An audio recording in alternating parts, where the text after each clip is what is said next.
Hey, do you see that thing that Matt's working on, that desk? I think it's like Veterans Memorial or something. It's gonna be really cool.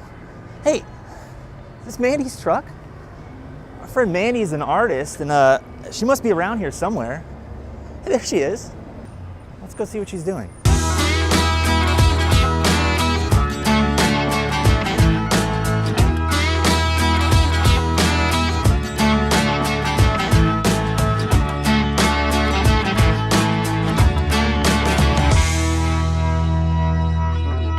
Hey, Mandi.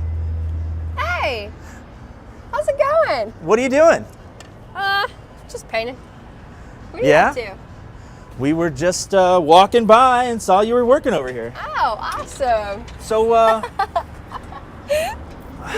so there's a mural for somebody then, huh? Yeah. So the client actually lives in this building.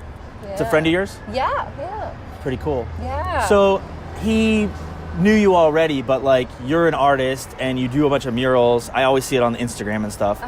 So how does it work? He just like says, put me next on the list and schedule some time? Well, he actually found me on Instagram. Really? And contacted me last year. It was just like, hey, like I have a wall, and I showed up, and I was just like kind of expecting like the inside of his apartment or something, Yeah. and he's just like, no, I live here. I'm like, oh, cool. Yeah, that is pretty cool. So so we're like in the middle of downtown, and it's definitely a pretty cool spot. Yeah. So I mean, normally you do like, I've seen like coffee shops. I saw like a crazy shark thing you did out in the woods. Yeah. How do people normally find you? Sometimes it's word of mouth, sometimes it's Instagram, sometimes it's my website. It's kind of organic how the process goes. I'm fortunate enough to not have that much of a heavy hand in it, so it's been pretty great. People find you. Yeah, you don't have it to. seems You don't to have to be. sell yourself. And things like work out, and it's pretty special. Well, how about the process? So this guy contacts you on Instagram and says, "I want something." Does he describe it? Do you like float him some ideas? Because I do a bit of this like freelance stuff too, and I feel like that's always the thing to like, how much freedom do you have in designing this? So with this, normally what I do with like clients that want a mural, and they're already artsy, they kind of have this creative aesthetic already. I pretty much have them send me a mood board. Okay. Like, what are the murals that you've already seen that you're interested in? Like, what are some colors that intrigue you, and styles and stories? And so he kind of set one up for me, and I was just looking over everything. And he's also an energy attorney. Okay. So everything about this piece just relates back to, his job, and kind of, it's a little controversial in the way that, you have Lady Justice and Lady Liberty in front of a nuclear power plant, and they're transforming from these skeletons into natural women, and it's the story's there, but it's not like too bold. It's still beautiful, and I'm kind of trying to ride a little line here. Yeah. So. Do you worry about that when you send it to him? If like he's gonna be freaked out by it? Yeah, of course. Well, like not necessarily like worried, but more or less just like, okay, so like, am I going too far? Am I not going far enough? And some people really want you to push more of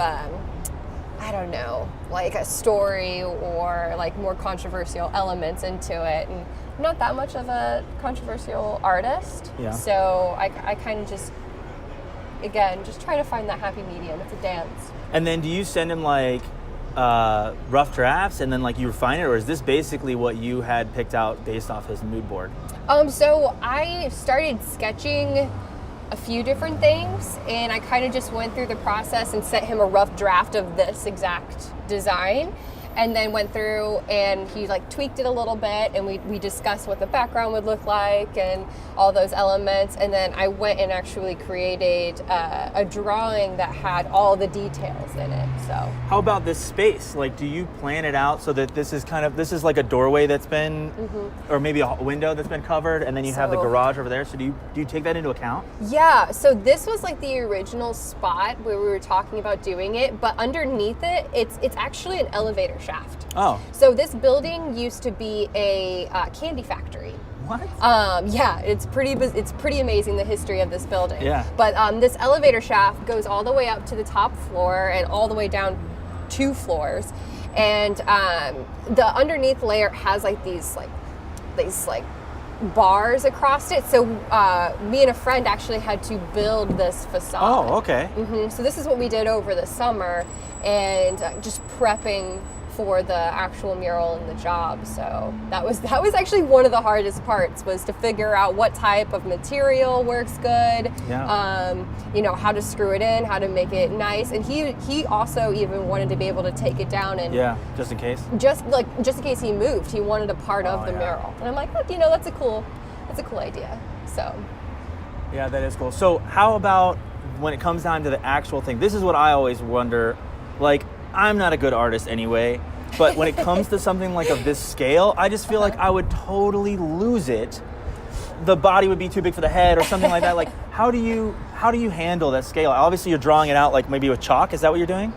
So that's a Mural. Okay. That's like an oil-based like.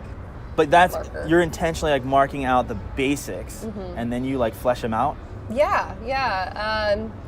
So it's one of those things where, you know, happy accidents do happen and some tragic ones.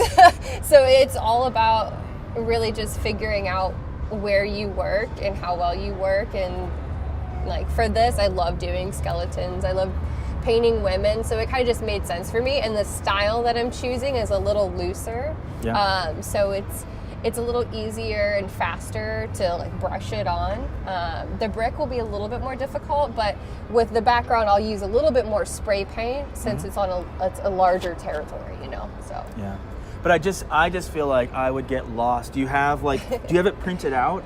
I don't. It's all in your head. Yeah. Wow. Yeah, I like have like today, you know, painting this inner portion. I like had to redraw some of these areas like this. I had to redraw all of this today. So I was looking at it, I was like, that doesn't look right. And so I like went on my phone and found some like, you know, science skeletons. Sure. And I was just like redrawing everything. So, you know, sometimes you just have to do that. How long is this whole thing going to take? Like, first of all, how long have you been going? And then how much longer do you have, you think? So I officially started painting, like a month ago, but then I, you know, had my solo exhibition, so I had to stop for that. And now I've been working on this for like 2 days, and so this is how far I've gotten. So she's done, like the head, all that stuff, and coming down. This is getting finished. So I'm projecting like 2 weeks if the weather holds. That's the main thing, and it's Ohio, man. So. I know. I think you'll get lucky at least with rain. Is that what this is? Is there like a little bit like maybe water got on it or no? rain? That's me. Do you worry about that stuff? Do you worry about what happens? What happens if it rained right now? Would you lose? You wouldn't lose anything because of the paint? Well, see, since it was sunny for most of the day, and because it's black flat paint, this paint dries almost immediately when I apply it to the board. Okay. But if it were like a gloomy day, super cold like it is right now, and it were to start raining, it might run. But again, it's that flat paint, so when you put it on there, it's gonna adhere pretty quickly. In most cases. I've had some murals like run. I'm like, well, that's a part of it now. Yeah. I get it. Yeah, you kind of just have to work with it sometimes. All right, well, thanks for talking to us. Yeah, absolutely. Thank you for dropping by. Yeah. What a happy accident. Oh, yeah. Bye, guys. See ya.